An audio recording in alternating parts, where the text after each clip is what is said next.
Welcome one and all to another episode here at the Daily Report. I am John Idarola, still against all odds, your host for the foreseeable future, but very lucky to be joined today by co-host Evelina Sabrina. Sabrina, welcome back to the show. Morning, John. Good morning. Good morning. You are so happy this morning, and honestly, I need it. I like the energy. Let's keep that up. Keep it up. We have got not only an awesome rundown in an objective sense, it's indisputable, nobody can argue with me about that, but we also have one that I think is arguably well suited for you in that Disney has been very much in the news recently. Yep. Maybe not for the reasons it would prefer. They've become like the right's punching bag, the target of most of their conspiracy theories there these days. But we're gonna be breaking that down in a little bit. So very excited to have you on due to your past experience and expertise in the world of the mouse. Let's do it. Let's do it. We got other stuff that we're gonna be talking about along the way though. Madison Cawthorn found the one thing, I guess even on the right now you're not allowed to say. He found like the one thing that can actually get him in trouble and face a little bit of discipline, which we're gonna be breaking down a little bit later on. We're gonna be acknowledging Trans Day of Visibility.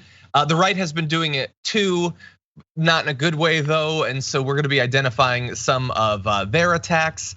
Chris Rock breaks his silence and a whole lot more besides. Oh, and also, I don't know if you guys hang out on Late Stage Capitalism subreddit on Reddit, but they re-upped this old little clip from a documentary about mega yachts. And I really want to get Sabrina's response to it because it's illuminating in just like a 30-second clip. So we're gonna be closing out the show with that. So I apologize, you're watching now, you kind of gotta stick through to the end to see that clip. And if you wouldn't mind hitting the like button along the way, that would be great so that people know we're live. But with all that said, Sabrina, you ready to do this thing? Let's go. Let's go, let's do it right now. The sexual perversion that goes on in Washington. I mean, being kind of a young guy in Washington, where the average age is probably 60 or 70. And I look at all these people, a lot of them that I've looked up to through my life. I've always paid attention to politics, guys that, then all of a sudden you get invited to like, well, hey, we're gonna have kind of a sexual get together at one of our homes. You should come. And I'm like, what did you just ask me to come to? Yeah. And then you realize they're asking you to come to an orgy. Yeah. Or the fact that there's some of the people that are leading on the movement to try and remove addiction in our country, and then you watch them do a key bump of cocaine right in front of you, and it's like, wow, this is wild. Okay, so you might have seen that clip by now. That's Madison Cawthorn, I guess, trying to seem cool on this show that he was appearing on, talking about how the like 75 and 80-year-old crusty, wrinkled old Republicans have been asking him to do coke and engage in group sex or wife swapping or something. I don't know some of the terminology he's using. I guess I'm not that cool. I don't sling terms like key bump that often, but he apparently is familiar with these things, although only via the invitations he's received. But anyway, somehow, against all odds, that clip that you just saw has produced more condemnation for Cawthorn from the right than all of the other horrendous things that he's said and done, which we will remind you of. But no, House Minority Leader Kevin McCarthy is speaking out because apparently many members of the Republican caucus have been speaking out. Kevin McCarthy says there's a lot of different things that can happen when it comes to Madison Cawthorn. But I just told him he's lost my trust. He's gonna have to earn it back. I mean, he's got a lot of members very upset. You can't just make statements out there. He changes what he tells, and that's not becoming of a congressman. He did not tell the truth. That's unacceptable. And specifically in terms of Madison Cawthorn not telling the truth, Kevin McCarthy goes on to say in the interview, he claims he watched people do cocaine. Then when he comes in, he tells me, he says he thinks he saw maybe a staffer in a parking garage from 100 yards away. It's just frustrating. There's no evidence behind his statements. I told him you can't make statements like that as a member of Congress that affects everybody else and the country as a whole. And so he also says that Madison Cawthorn admitted that he made up the thing about the invitations to the sex parties. Now, notably, it's Kevin McCarthy telling us that Madison Cawthorn said that. Madison Cawthorn, who's a guy who loves to brag about his own aggression, passion, all that, can't seem to work up the courage to admit that he lied publicly himself, Sabrina. But isn't it weird that this is the thing that Kevin McCarthy and the Republican caucus is like aggrieved about? since when do Republicans care about other Republicans not telling the truth? Why are they getting so up in arms about this story? And it's so outrageous. Like a normal person would be able to just like brush it off and say like, oh, that's just nonsense. Are we getting self-reports here? What is happening? It's just ignore it. Clearly it's outrageous, but maybe House of Cards wasn't that far from the truth after all. It's entirely possible. So actually, well, why don't we start there? So I'm curious about your thoughts. Fundamentally, was Madison Cawthorn lying? Or was he telling some version of what he thinks the truth is? Has he been asked by politicians that he looks up to, 70 and 80-year-old politicians that he looks up to, was he asked to go to I forget what weird term he used for it, but like a sexual party or something like that? I don't know. I don't think so. I would hope not. I would not want to know that guest list. I don't want to imagine it. Okay, yeah, I don't believe so. Look, the idea that there's drug use going on, obviously, the drug laws and the vilification of drug use and everything, that's for keeping the poors down. That's not gonna stop rich people from doing these things. So I definitely buy that. And the idea that they're getting up to all sorts of nonsense, I think that makes sense. But in this area, I think we need to bear in mind a couple of things. One, that Madison Cawthorn is a massive liar in general, which doesn't mean that any particular thing he says isn't true, but it's important to bear in mind. And then in deciding if this guy's a liar, is this a lie? Well, then you have to think, why would he tell this lie? Why would he implicate members of his own party in doing these things that go against all of what they pretend are their values? And I think it actually makes sense as long as you bear in mind that in addition to being a liar, Madison Cawthorn ain't that bright. He doesn't even necessarily know what he's doing when he says what he says. I think he wanted to basically signal to the QAnoners like they do all the time, all the stuff with Ketanji Brown Jackson about the pedophilia and everything. That was all just to signal to the QAnon base.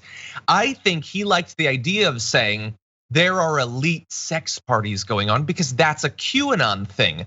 The issue is he seems to have missed that they're supposed to be saying the Democrats are doing that. And obviously Democrats aren't inviting him to sex parties, especially when he says these are people he looks up to. What do we think, he's looking up to Chuck Schumer, Nancy Pelosi, Maxine Waters? No, he's looking up to like the Republicans. And so I think he stumbled and bumbled into implicating his own party in trying to advance this QAnon conspiracy theory. I could definitely see that, but you're right. It wouldn't make sense for him to kind of implicate like his own party, because you're right. That is supposed to be, like that's a conspiracy theory of the Democratic Party. So maybe it was just a giant fat lie to get that sound clip. Because look, now we're talking about him. Win for him, I guess. Maybe there's potentially some consequences. That's honestly why I'm most interested in this. Now, sorry, what were you gonna say? No, yeah, just a little bit. He probably just wanted like that big alpha bro podcast moment. Ugh, God, there's nothing alpha about being on a podcast. And I say this as a guy who's put out like damn near 1,000 episodes of a podcast. It isn't making me alpha, but anyway. So that was funny. So here's the thing. Does it bother me that this is the thing that gets the Republicans to have an issue with Madison Cawthorn? Yes, very much so. The idea that this is the thing that leads Kevin McCarthy to say the Constitution gives you the age when you can serve in Congress. But when you're in Congress, you should respect the institution. You should focus on the work that you should do.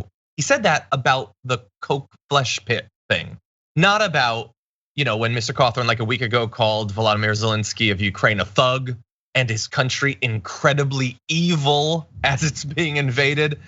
Or when he brought a knife to a school board meeting, or when he brought a gun through airport security, or when he drove multiple times apparently with a revoked license, which he's now facing a May court date on a misdemeanor count that theoretically carries jail time, but he's a congressman, so I'm sure he's gonna be perfectly fine, which is also the reason he did it in the first place. He knew that he'd be perfectly fine. He didn't get in trouble. He didn't get criticized when he was posting these sorts of photos about how awesome it was go to the vacation house of the Fuhrer. It was a bucket list thing to be where Hitler had been. Now, notably, he does say that it was a site of evil later, But who the hell refers to him as the Fuhrer? That is such a bizarre thing, let alone the allegations of sexual predation that women at his college have said, or the guy that got into the car accident with him saying that Madison Cawthorn lied about him being responsible for it. There's a lot of really disgusting stuff. Madison Cawthorn telling a group of people on video that another January 6th might be necessary at some point. All of these things, Sabrina, it's the coke and sex thing that gets the Republicans to actually care. You wonder how people like this get elected, but then you see other, Republicans out there like, I don't know, Marjorie Taylor Greene, and you're like, no, there's people out there who are voting for these people and like them. Yeah. It's scary right now. It's scary that there is a desire for it. Yeah, mm-hmm. I don't like that at all. But anyway, bear in mind that this is Kevin McCarthy, who he's not a wrangler, he's not a leader. Truly, he wants to be. He desperately wants to be Speaker of the House. And honestly, we live in a terrible timeline, so it's likely that that's going to happen within a year. But bear in mind that in the past, he didn't have a problem with Paul Gosar posting an animated video showing him literally murdering Alexandria Ocasio-Cortez. He didn't mind, everything with Matt Gaetz about the sex trafficking and all of that. Doesn't have a problem with it. Doesn't seem to care about that.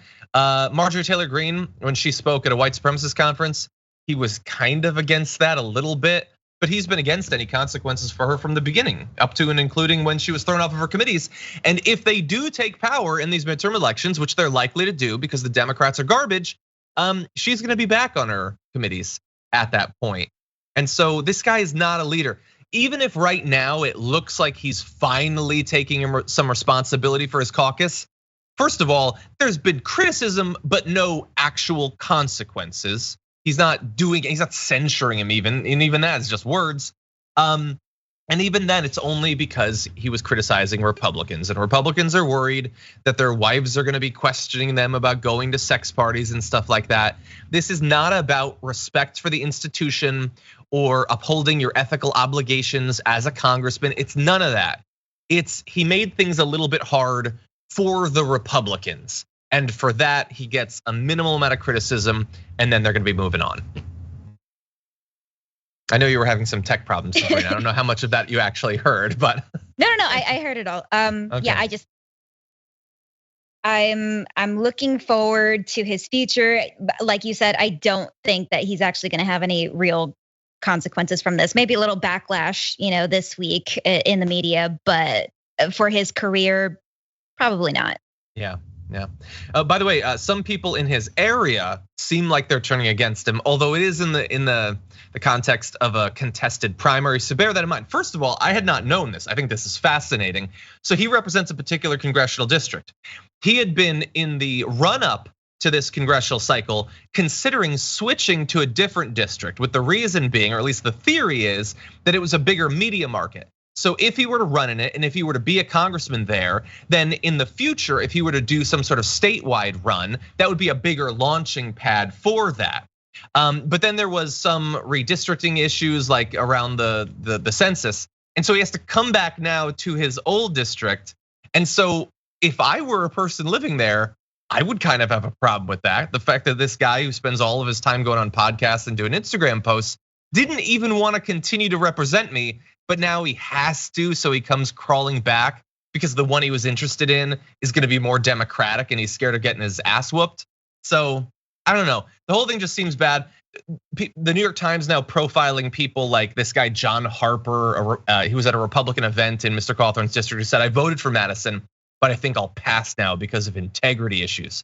I was fooled last time, I won't be fooled again. Or Michelle Woodhouse, who's the elected Republican chair of the district, who's a former staunch supporter, she says, but is now running against him in a primary, who said people of Western North Carolina are tired of the antics.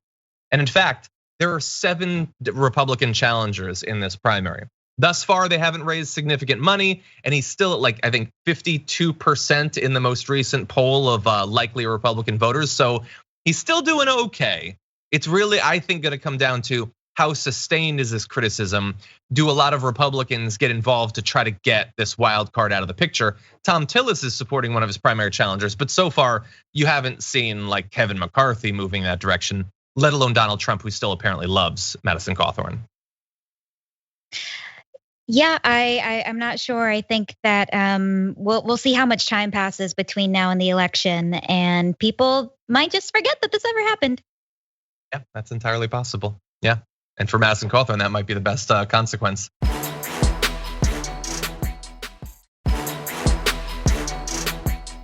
Madison Cawthorn has a number of defenders, most notably perhaps Donald Trump, who has liked Madison Cawthorn for a long time. And the weird comments about sex parties and everything are hardly gonna turn off Donald Trump. That's his dream after all. But he also has a new defender, Roger Stone, who's responded to the development in this story that apparently Madison Cawthorn admitted behind closed doors to Kevin McCarthy that he was lying about the cocaine and the sex parties and all that. This post was put up, I believe, on Gab. And in it, he says, Congressman Madison Cawthorn just told me that he has not retracted his claims about sex-fueled orgies among DC elites. Why would anyone believe anything said by Rhino Kevin McCarthy or repeated by CNN? Nothing reported by CNN is accurate or true, which, look, I have problems with CNN like everyone does. That seems like a bit of a broad-based statement, the idea that if they say something, it's necessarily false. But in addition to this being Roger Stone sticking with Madison Cawthorn on the sex parties comment, the thing about that I find so interesting is Roger Stone seems to have an objective here, and I believe it's the same objective that Madison Cawthorn started with, which is to appeal to the QAnoners, because you'll notice in that comment, maybe we can put it back up again, he says the claims were about sex-fueled orgies among DC elites, which is not technically untrue, but specifically it was about Republicans doing this. And so Roger Stone's not ready to move on from that claim, but he really would like to retarget it at anonymous elites, vague in general. This isn't about like Mitch McConnell specifically putting on like a long nose mask and tickling someone with a feather. It's not about that. It's about vague elites. They love the vague accusations of weird sexual perversion and stuff like that.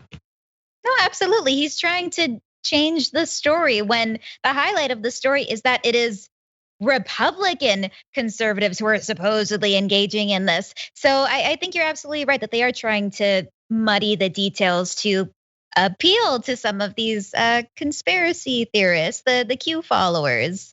Yeah, 100%. By the way, Adam noticed in the chat, if we could put up that Roger Stone thing one more time, I actually missed one thing in this, which is he says the claims are specifically about sex-fueled orgies, as opposed to what, like Rockstar energy drink fueled orgies? Like, yeah, no, sex is a pretty important part about fueling an orgy. I hear anyway. I'm not invited to many parties in the DC area. But anyway, bear in mind that Roger Stone, you can't necessarily trust him either. Like CNN, he says a lot of things that aren't true. He's also, by the way, been a key advisor to Trump. He received a presidential pardon shortly before Trump left office. Never forget that Roger Stone, who in full public view committed multiple crimes, got off because he knew Donald Trump. So when he talks about like DC elites and all that, no, you love DC elites when they're allowing you to get away with your crimes. He was convicted of lying to investigators, obstructing a congressional probe, and witness tampering, which he did literally in and out of the courtroom. There's no dispute that he committed these crimes, but he's an elite and he knows elites, so he gets away with it. And by the way, in terms of the content of this story, Stone was forced to resign from Republican presidential candidate Bob Dole's campaign way back in 1996 after the National Enquirer and the Star reported that he and his wife Nydia had advertised in swingers magazines seeking group sex. So again, that I think is a horrible reason to make someone resign from a campaign, even if it's like literally one of the worst people in the country. But like, you'll notice that Roger Stone, who has previously faced vilification because he likes swinging or whatever he does, which is perfectly fine. There's no reason to kink shame. He's not like defending the sex parties. He wants to weaponize it against his political opponents. A guy who himself has lost opportunities because he loved, for instance, like he was very open about wanting to see like men have sex with his wife and stuff like that. That's totally fine. But then why aren't you then extending that same tolerance to other Republicans? It makes me sick. Anyway. I knew it was a self-report. Of course, they have to tell on themselves. Anyway, and by the way, if we could just jump ahead of these last two tweets. they're gonna stick with Madison Cawthorn. They're not gonna. This is why the admission of lying was behind closed doors, so that Kevin Steinle can say they hate being outed. That's why they're lying about Madison, or Cawthorn is a clown. But this isn't the type of story one would make up. It's too weird. That's literally a Kramer quote from Seinfeld. Weird stories can be made up too, actually. That actually happens.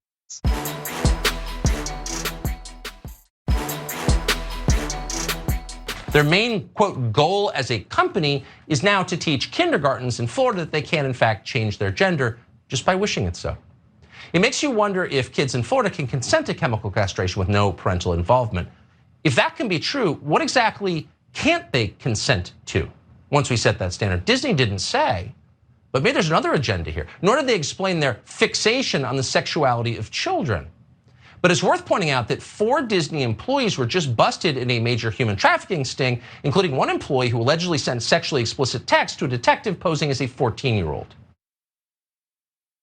Okay, and Tucker Carlson, of course, would never affiliate with someone who had been involved or implicated in child sex trafficking. Oh, whoops, actually had Matt Gaetz on his show last night. 1 year he banished him, but then he brought him back. You get 1 year off Tucker Carlson for the sex trafficking, and then you get embraced once again. Now look, admittedly, in that video, there's a lot going on, and it's not gonna be possible for us to respond to all of the insane claims about Disney that Tucker Carlson is saying there, but we can focus on the highlights, which is that because Disney, after weeks of advocacy from sane, compassionate people, is now coming out and saying, okay, you've twisted our arms. We don't love DeSantis and the don't say gay thing. I guess we're aggrieved by it. That has instantly morphed for Tucker Carlson and the right into they explicitly support at will, no parental involvement, chemical castration of kids. And that's not even the total plot. What else is Disney looking for? Like, he is clearly trying to say that Disney, which makes shows like Moon Knight, is in this game to have sex with kids. That's what he's saying.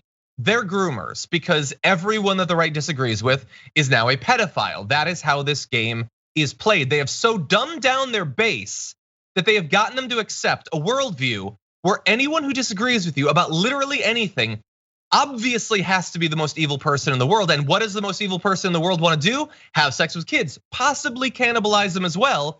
And so they just label all of their political opponents as pedophiles. Tucker Carlson knows that none of this is true, that none of this is founded in anything, but he has so little respect for American politics or for his viewers that he is eagerly engaging in this. Multiple segments over this week about an ever-evolving theory of Disney, which is objectively a late to the party, reluctant supporter of LGBTQ rights and representation, who still largely erases the entire community from all of their collected artistic work.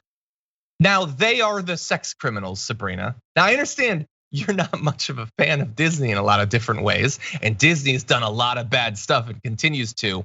But can we like restrain our criticism to the universe of the real? The fact that he would try to like group Disney, who, like you said, they have been very reluctant to even like acknowledge the LGBTQ community in their media over the years. They've been forced and pushed by their own employees and by a lot of their fan base. I mean, gosh, even when I worked at Disney, it's not unreasonable to say that like more than half of the people who work there were queer in some way or another. So it has been really disappointing to see their very slow progress. And now that they finally had their arm twisted over this evil bill, the fact that Tucker Carlson would try to vilify the company as a whole as if they've been like this martyr for gay rights this whole time is wild. And it is true that, you know, those 4 gross trafficker people in Florida like did work for Disney. The fact that he would try to associate that with Disney as a whole is wild. I mean, look, he's still appealing to, you know, people who are very, very religious in the church and whatnot. You don't see him like disavowing the church altogether just because of some very vile sex crimes in that department. Yeah. I don't know. It's good to have an expert on the show. Look, what percentage, when you were, like, for instance, a mascot, what percentage of your day would you say was devoted to attempting to traffic children? 10%, 40%? You know, it's hard to say. It was so long ago. But I would say a solid 0%. Okay, give or take. And you played Stitch, very appealing for kids. Kids love Stitch and his crazy antics. Yeah, 6 giant blue sex icon, you know? God.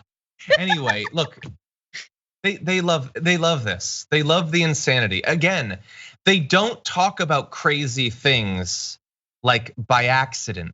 They want politics to be as far away, like the focus to be as far away from things that are real and true. Politics is supposed to be about fixing actual problems. It's about, famously, who gets what, where, and why. Like policy, that's what it's about. That is not what any of the right-wing activity is about. And their media is all fundamentally the same.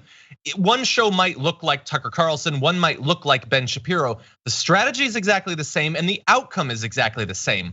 They want politics to be absurd. And the issue is, I know some people might say, well, John, if you can identify that, if you clearly, all of you, like Sabrina and people on TYT and everything, if you're so like frustrated with this, then just don't engage. But the issue is that while their strategy is absurd and they don't care about it, it's all designed as a distraction, they are targeting people, vulnerable communities that need to be defended. And honestly, I'm gonna say, I have a frustration. This is not specifically with our audience, but with our writ large side of the political spectrum. In that, when the right focuses on attacks on gay Americans or more recently, generally trans Americans, do you know what the right wing base does? They pay attention.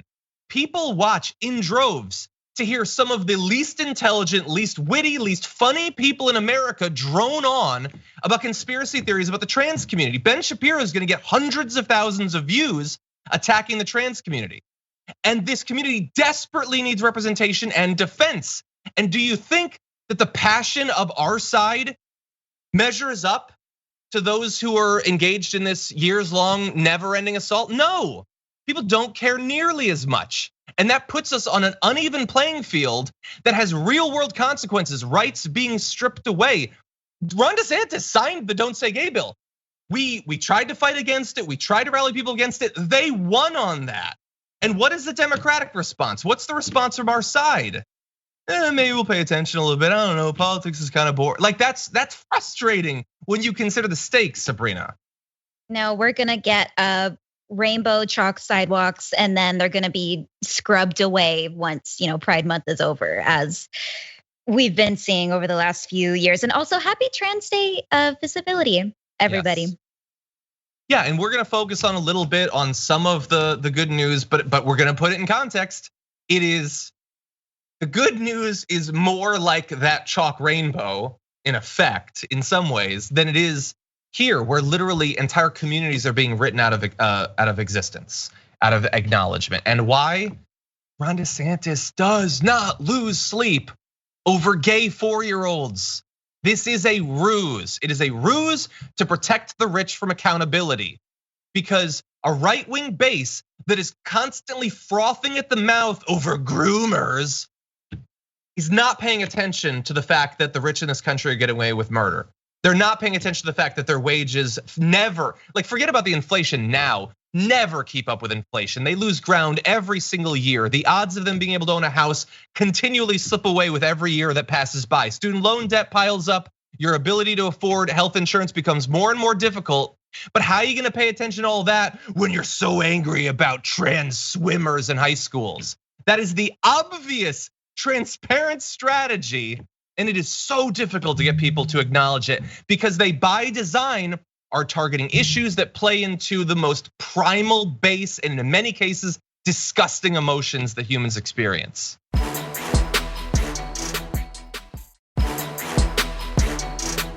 Have you read the bill, Disney? And the answer is no, or maybe they have, but here's the thing. Is Disney and Bob Chapek, they're held hostage by their gay employees. It's just that simple. They are. They're in the creative world, and I'm not accusing them of this, just the way it is. They're in the arts and entertainment, and there's a disproportionate amount of gay people that work in that community, And so they're making a huge mess of it. And so Disney is pandering to their employees because they don't want more employee walkouts. They still need to keep their movie production on time. And they know, I mean, it would basically be like Remington, or it would be like any major ammunition manufacturer basically not coming out against an anti-gun bill. Again, I'm not saying there's anything wrong with it. It's the way it is. Disney has a lot of gay people that work for them. Now, for whatever reason, these gay people feel really motivated, the employees of Disney, that 6-year-olds need to learn about their incredibly graphic sexual activity. Why that's a concern? I don't know. It's creepy and it's weird. The fact that he is pretending to have that concern is, in fact, creepy and weird. No one is teaching 6-year-olds incredibly graphic sexual stuff about anything. About gay people, about straight people. Acknowledging that gay families, that gay individuals exist, gay parents exist, is not graphically sexual. Any more so than me telling you right now, I have straight parents. Did I offend the censors there? Was that too graphic for you? And he knows that. Even Charlie Kirk, with his massive skull and his tiny brain ensconced in the absolute center of it, understands that. Or maybe he doesn't, honestly. I don't know which is worse, and I don't want to give him more credit than he deserves. But he knows that none of this is about graphic sexual content. This is about basic acknowledgement of people's fundamental humanity. And their base does not accept that. This is not about like a chart of different sexual positions. There's nothing graphic about this. This is about identifying that people exist. That's it. It's so gross. Did you say he had a massive skill or a massive skull? Which do you think? And again, I don't care. The proportions of his face are a little bit interesting, but they're the least bad part about him. I would wear a hat a lot too. If I were, anyway, it's not, I don't want to focus on that. I don't want to get off track. They're already doing enough to distract us from what's really happening. But anyway, that clip that we just showed you is bad. Sabrina's having all sorts of issues with her camera these days. But anyway, that clip that we just showed you is bad enough. But that he's mostly just lying. He mostly just doesn't seem to care that they have gay employees that up until this point they've completely ignored for decade after decade after decade. That doesn't bother him. We're gonna move on to our C block now, because this is where it gets very worrying, very dangerous in this clip. So I'm about done with this whole topic. My patience has run thin. And so here's my challenge for every man across America. This is happening in your local school board. It's not a matter of showing up to meetings and all this. You need to intervene. You need to show up to the sporting event. Like, this is not happening, actually. You're not competing against my daughter. She has XX chromosomes. You have XY chromosomes. Get off the court. Get out of the pool. It's not gonna happen anymore. Okay, so they're pretending there that up until this point, as they've been talking literally every day about the trans community, a community that they know nothing about and have no curiosity, never finding out anything about. They've gone a couple years now at this point, passing legislation attacking this community, have never found time to actually talk to a trans person. Weird that they weren't able to book that. Now they're done with that, Sabrina. Just passing legislation to destroy these families and all that, lock people up. That's not enough anymore. Now he has a challenge to the men. And if we know one thing, it's that being a true man is about attacking high school athletes. He wants them to intervene, to get involved. It's not happening. It's not up to the schools anymore. It's not up to the sporting associations. You as an individual get to decide what's happening. And how do you think that plays out in practice? What do you think he's calling for there? Just absolute transphobia. It's just an excuse to be transphobic, especially trying to hide it under the guise of, protecting student athletes, as if athletes who, athletes are gonna have like more testosterone than others, even if they are cisgendered. So the fact that he's trying to pretend that that is the source of this issue, it's just an excuse to be transphobic. Yeah, that's all it is. And obviously the fear is, we know what their base wants. He definitely, if he knows one thing, and he probably knows about one thing, it's that he knows that his base wants to be fired up and sent out with a target. here are the people that you're supposed to harass. Here are the people you're supposed to intervene. So if the trans swimmer decides, no, actually, I'm allowed to swim, so I'm gonna swim. Oh, you're intervening? What does that look like in practice? What do you think that looks like, audience, when it comes to the right? He wants violence against the trans community. He's being very careful with his language.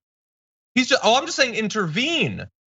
I don't acknowledge, I'm not playing into the fact that the trans community has been the target of harassment and violence and murder for years and years and years. And not only have we not solved the problem, but as a society, we generally never even acknowledge that it happens. But I'm gonna send all of these Karens and Tuckers out to intervene in school sports. I'm gonna pretend that I care about high school women's sports. You'll notice that they don't even like to shroud it a little bit. They don't even like call for more funding or anything. Like they don't even really pretend, but they pretend enough to send people at these athletes. He, by the way, Charlie Kirk was suspended by Twitter recently for repeatedly misgendering Rachel Levine. And he, like a lot of these, the Ben Shapiro clones, constantly talk about this community. They don't often come right up to the edge of explicitly calling for violence against teen trans people. But they know what their audience wants, and they don't worry about consequences at this point. Sabrina. Exactly. He knows exactly what his followers want. He knows why he has a following at all. I didn't even know that he got suspended, but that's temporary. Like he's gonna come back and he's gonna do it again. Do you think he's gonna learn his lesson? No. If anything, he's a martyr now and will be like, oh, look at these woke big tech companies trying to censor me. Follow me on Gab. It's just going to help him. While we want to acknowledge the attacks against this community, especially today on a Trans Day of Visibility, we want to acknowledge also some of the good news. And we've looked really hard to try to find some. It's 2022, this is America. It's a bit of a scavenger hunt, but there is a bit. So starting on April 11th, US citizens will be able to select an X as their gender marker on their US passport application, and the option will become available for other forms of documentation next year. So it's a little bit of a slow rollout, but it's gonna be rolled out just in time for Trump's second term, and he'll destroy the whole thing. But right now, the State Department says that in June, US citizens could select their gender on applications without having to submit medical documentation. So that's as of last year, and it's very slowly getting moved out. We have some other measures too, including easing travel, providing resources for transgender children and their families, improving access to federal services and benefits, and advancing inclusion and visibility in federal data. For instance, the TSA will implement gender-neutral screening at its checkpoints with changes in imaging technology, reducing the number of pat-down screenings, removing gender identification from checkpoint screenings, and updating TSA pre-check to include an X gender marker on its application. They've got a new website for the Department of Health and Human Services that offers resources for transgender and LGBTQI plus youth, their parents, and providers. And so this is good. Like this is how like we're constantly calling on the Biden administration to use executive power, and they basically never do it. They always they pretend that they're the small dog. Well, in this, they're the big dog, kind of, to the extent that they can change some documentation and pat downs. That's not nothing, I suppose. Sabrina, what do you think?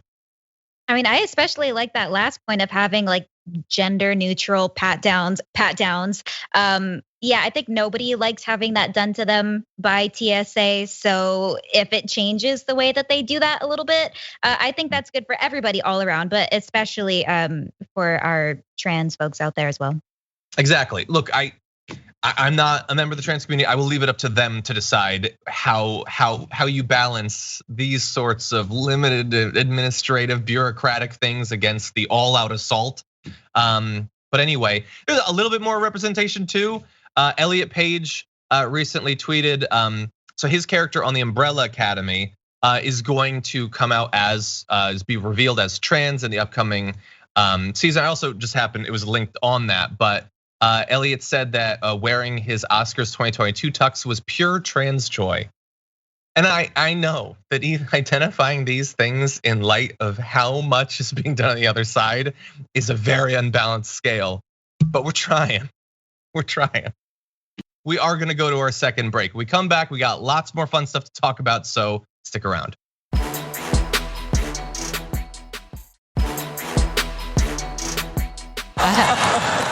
どうなんでしょうか。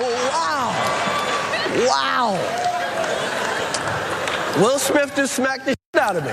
My wife's name out your mouth. Wow, dude. Yes. It was a G.I. Jane joke. Keep my wife's G.I. ジェーンのジョークだったんです。 mouth. I'm going to, okay? I mostly just love the translation audio that goes over that. But anyway, you saw there the initial response from Chris Rock to what happened. Now, finally, last night, he formally responded to it, saying, "And this is in a comedy show. How was your weekend? I don't have like a bunch of blank about what happened. So if you came to hear what that, I'm not. I had like a whole I wrote before this weekend, and I'm still kind of processing what happened." And look, he didn't say much, obviously. And he could have gone in two different directions. He could have directly addressed it. I think that he chose well. I think that he cannot avoid the fact that many people are going to show up to his shows expecting either for him to talk about it or maybe for some other random person to do something.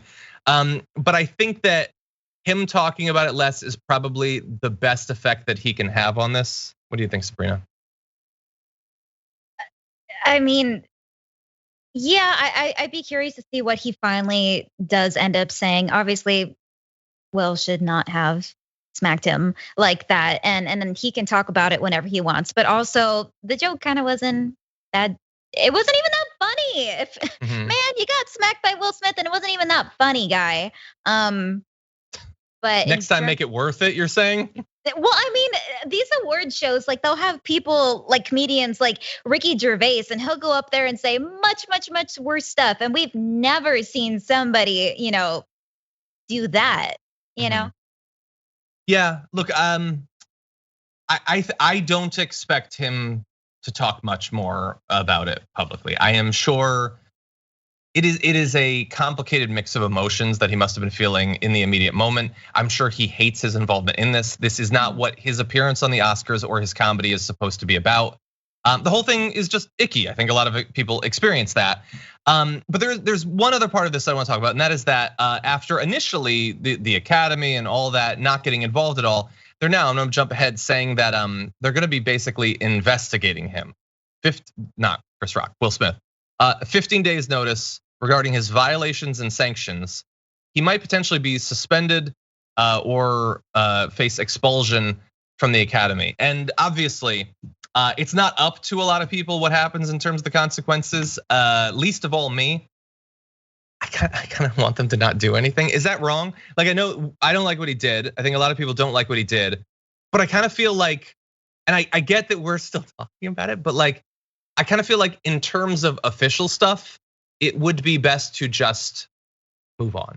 I don't think a lot of people believe that this is the beginning of Will Smith going on a rampage where he's showing up at comedy clubs around the country, or that like at the Golden Globes, he's gonna drop kick, Emma Stone off the stage. I don't think anyone thinks it's gonna happen.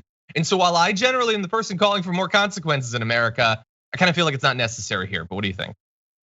I'm surprised that they're going as far, and I think it's just because of the media attention that it is so acceptable to talk about, the slap. I think that they feel the need to say something like this, and yet, Harvey Weinstein didn't get any sort of suspension at all, and so the fact that they would single out Will Smith for this, I think I agree with you. I don't think that he necessarily needs to be suspended, but maybe focus your eyes on bigger fish if that's what you're going to start doing. Exactly. Yeah, like the Me Too movement doesn't get a lot of media attention anymore, but that does not mean that culture of exploitation and harassment and all that is gone. Those issues continue. It would be very easy for the Academy to singularly focus on this and imply that therefore they're being responsive. So that's a great point. Okay, let's move on to, we have enough time, we have 4 minutes. Let's jump into this. The right-wing assault on voting rights continues. In this case, we're going to Arizona, where Doug Ducey yesterday signed legislation to expand US citizenship voting requirements in the state, in an obvious bid to get some people who had previously been totally legally allowed to vote to suddenly discover when they go to vote that they won't be able to.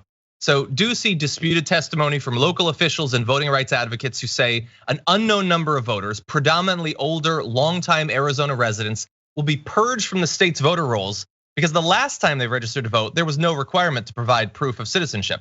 Critics say that those voters would then need to register again. And based on the timeline of when that would happen, oops, maybe you don't get to participate in an election.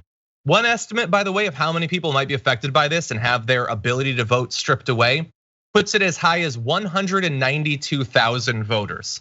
And I want you to remember that number because it's going to become very significant.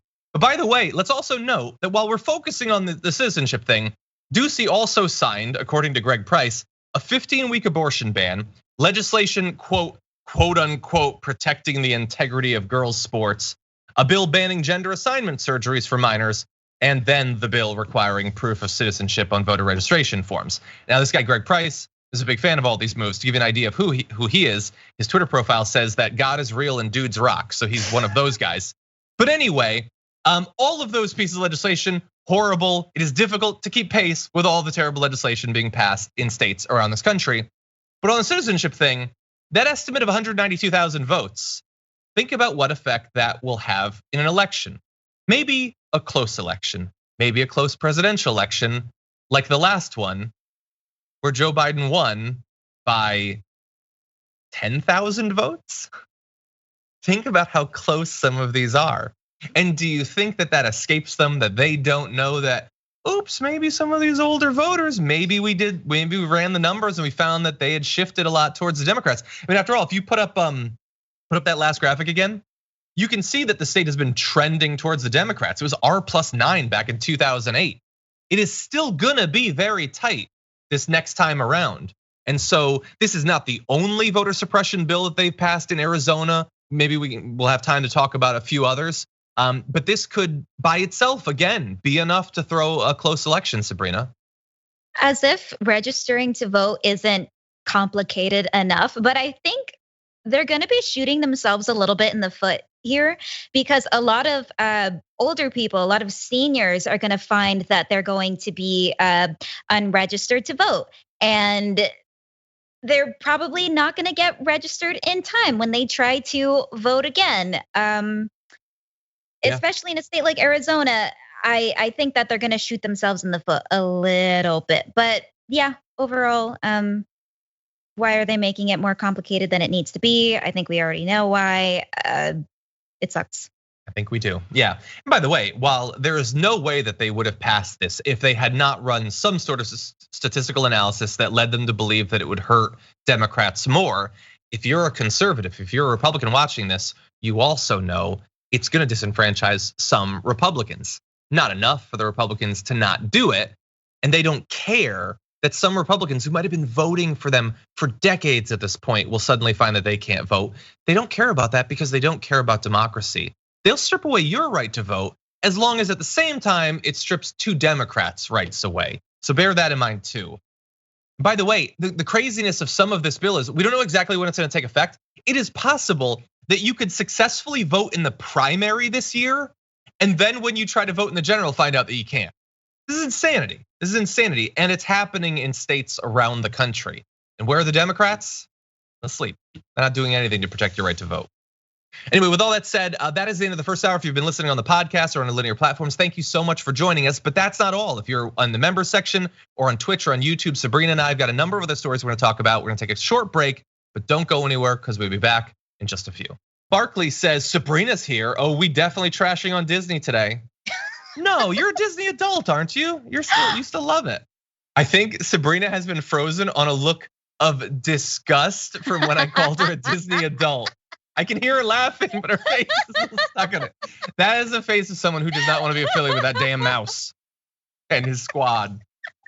And we got to get a screenshot of that and turn it into an emoji, by the way. Oh no. Anyway, like, you think I'm what? Anyway. Slander. Inviting Gail, member for 15 months, says happy Trans Day of Visibility, Dragon Squad. Thanks to Dragon Daddy and you all for standing in solidarity with us. I love you all, and the same to you. And thank you to our awesome inviting community.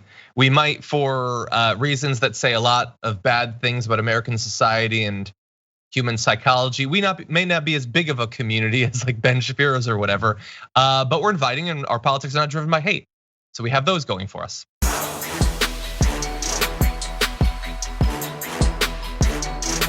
Thanks for listening to the full episode of The Damage Report. Support our work, listen ad-free, access members-only bonus content, and more by subscribing to Apple Podcasts at apple.co/TYT. I'm your host, John Adarola. I'll see you soon.